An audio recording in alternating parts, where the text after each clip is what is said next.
Welcome to the slop farm. Enjoy the video. In this video, I will explain how to connect Airtable to n8n. We'll focus on the most secure and recommended method, using personal access tokens. This approach ensures your data remains protected and gives you granular control over permissions. We'll walk through creating these tokens in Airtable, configuring them within n8n, and then testing the connection to ensure everything works perfectly. This process is straightforward and essential for building robust automations. First, head over to your Airtable Builder Hub and find the Personal Access Tokens section. Click to create a new token, giving it a clear name like n8n integration.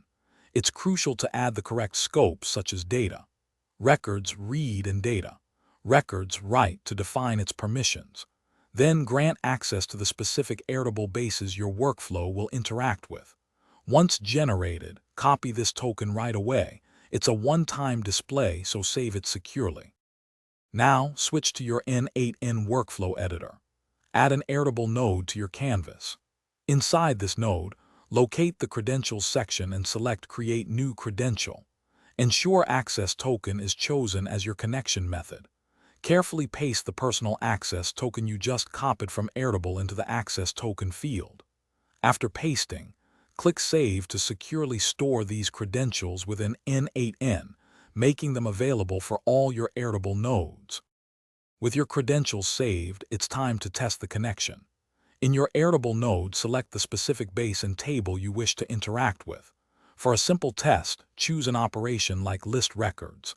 Then, execute your workflow. If successful, you'll see the data from your Airtable base in the output. This confirms a robust connection, empowering you to build powerful automations, syncing data, and creating dynamic workflows with ease. Thanks for watching. Consider subscribing if we helped you today.